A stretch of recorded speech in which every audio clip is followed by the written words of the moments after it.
I am here with Lucas Brennan fighting Weber Almeida at Bellator 298, August 11th, Sioux Falls, South Dakota, Sanford, Pentagon. Lucas, first of all, how is everything looking ahead of this one?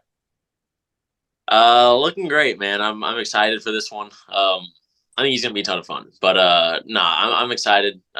New venue, new place, new everything. So I'm always looking forward to it. Is that kind of a perk of the fight game for you? You get to do a little bit of travel, a little bit of exploring.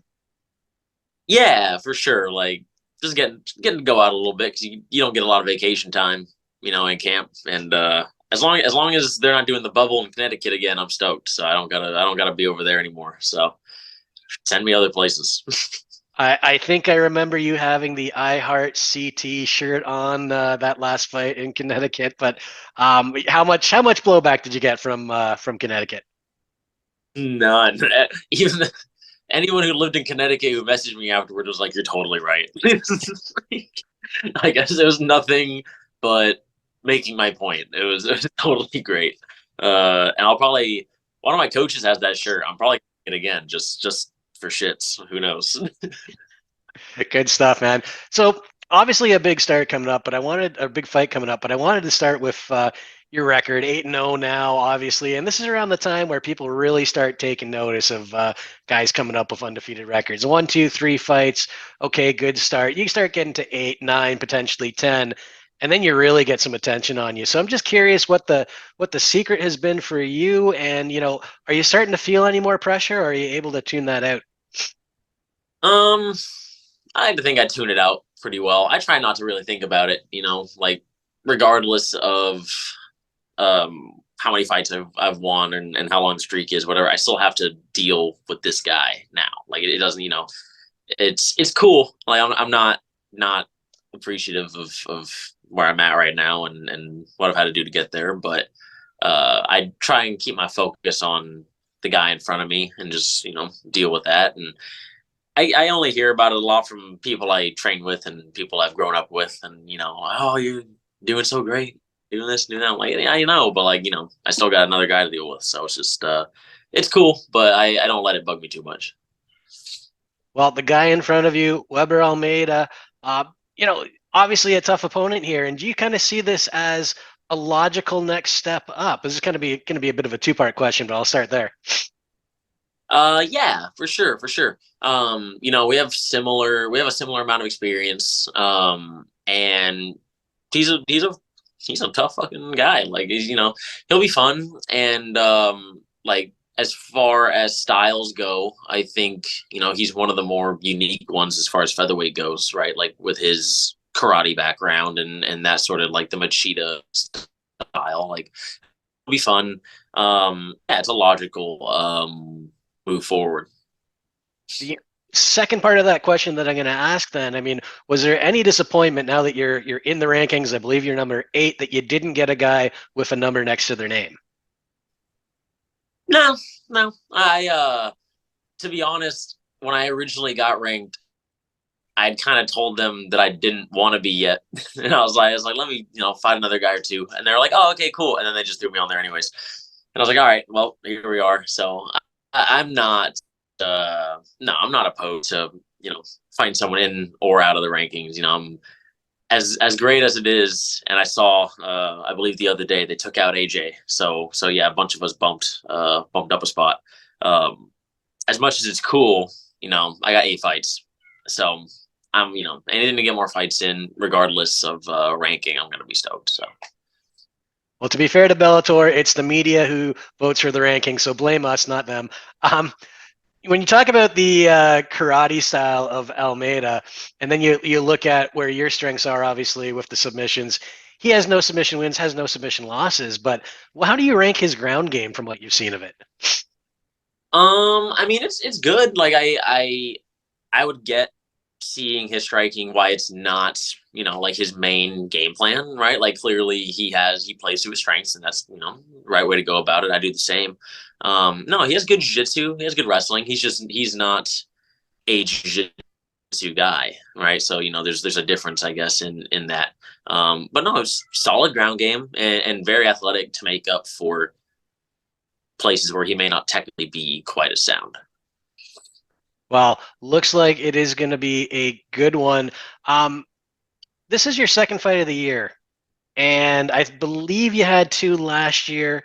There's a couple more events on the calendar. It looks like Bellator 300 is starting to leak out now. News about that, maybe San Diego. I mean, if all goes well, is the plan to get one more in this year? I would like to, yeah. And really, it would probably be very near the end of the year. But I'd like to get a third one in if I can. And I feel like I've always tried to do that, and for some reason, the third fight just doesn't pan out. But I will after this one, make my best attempt to get a third one in by the end of the year for sure. How key do you see that to your development? When you talk about not wanting to be in the rankings just yet and wanting to get more fights, how important is it to get that live fight experience versus, just training and sparring? I mean, it's important. It's good. You can only do so much sparring, but it doesn't. It's not quite an equivalent to fighting, right? And a lot of the guys that I train with will kind of say the same. And it's as close as you're gonna get. It's the best look you're gonna get. But no, there's nothing like fighting. There's no sparring doesn't have the week of build up and nervousness and walk out and whatever. It's just the environment's different. I think the vibe overall is different. But there's pros and cons, but I don't know. It is very different. When it comes to sparring, how much sparring do you actually do? Because, nowadays we hear guys like Max Holloway, OAM, Olivier Aubin Mercier, who either spar very little or don't spar at all. Kind of where's your stance on that? I mean, sparring's important just to the degree of like I need to know that what I'm working on is working. Because if I'm standing in front of somebody who's not doing anything and we're drilling, everything works, right? Everything works on a guy that doesn't move. So sparring is important to a degree of just like making sure X, Y, and Z works and whatever, and your timing's good and things like that. But we definitely don't overdo it. Like we do like once a week, maybe, and try not to. I mean, we go hard, but nobody's picking up brain damage or nothing. Like we're just trying to spar a little bit. Everyone's good. Train the rest of the week, solid. I don't think there's any need to spar more than that. Um, you're already getting hit in the head a lot as it is. I think taking extra damage just for shits and giggles of doing it with the team. Like it's. I'd rather retain some brain cells and save them for the fight. Absolutely, and it's health first, right? Last time out, I went back and I think I watched your post fight recently. Um, one of the things you said is that you needed to work more on your brand and your brand on social media.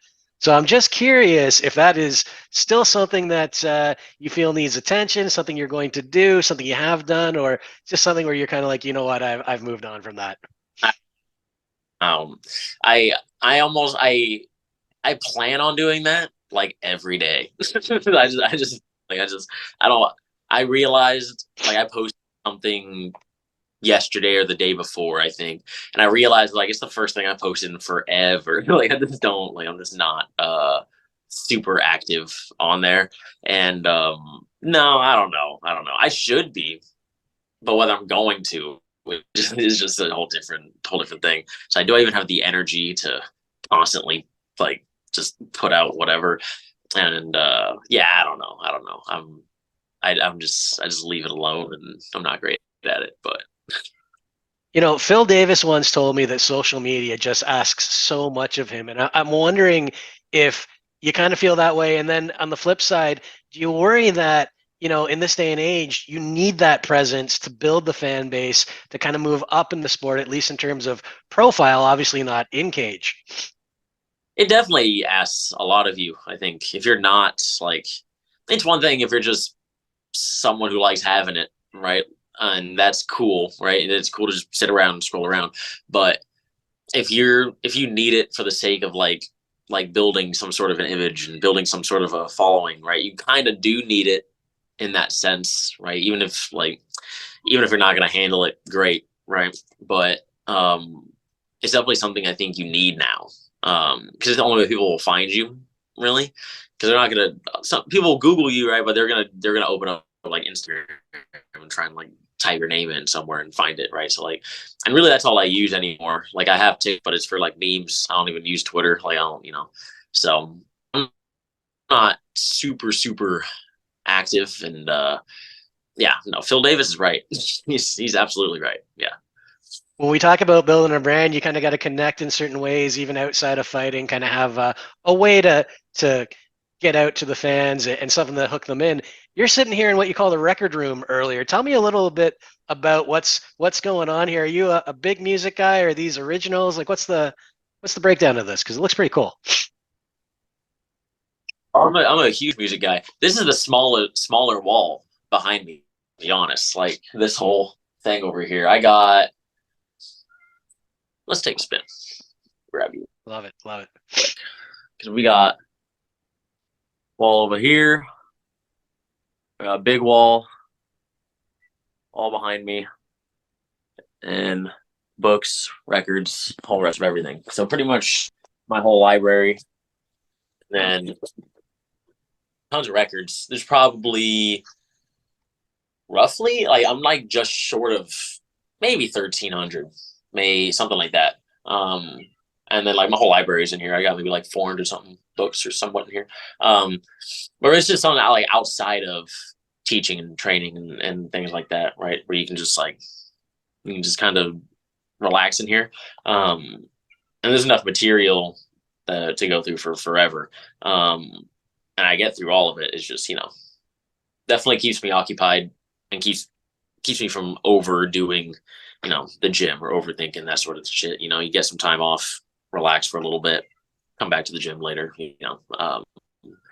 No, just a little side room here. When you talk about the albums, 1,300 albums, I think you said, which is crazy because I think I got about 250. What are your go-tos? What are your desert island albums? Maybe top three that you cannot do without. Man, as far as like favorites go, it's probably the ones behind me. For the most part, because I'm indecisive, and I was like, I should put up like one that I really like, but then you end up with, I end up with like 100 on the wall. I think like, man, I don't even know. I had like as early as I could possibly get print of Illmatic, and that one like I have to have. There's a couple up there that are super hard to find. Now there's alternate like there's some I still haven't found that are incredibly difficult to find, or they're just ridiculously expensive. But like Illmatic's up there for sure. That's probably like one of my number ones. Man, I don't know. That's got to be one of them. Ironically, one of the most expensive ones in here is the Minecraft soundtrack, but don't judge me. I that blows me away that is that expensive. I mean, you're getting into you mentioned like rare stuff though, so I imagine it can get up there pretty quick. Yeah, like some of it's there's stuff you like that isn't rare, but there's definitely some stuff in here that's very difficult to find. But it's I don't know how long now. It's been a handful of years. But no, there's tons of material. Well, very cool, Lucas. Appreciate you giving us that glimpse into your life outside fighting. To circle back to fighting, I'm going to ask you one more before we let you go. August 11th, Sanford Pentagon, Weber Almeida. How does this play out? I think I submit them, which I don't think is any sort of surprise game plan. But yeah, all faithful. You did not blow me out of my chair for that prediction. I saw it coming, but you know what? Yeah. You go with your strength. Love it. Thank you very much again for the time, Lucas. You have yourself a great day. Best of luck in the fight. Thank you, sir. I appreciate it. You're welcome. Have a good day, guys.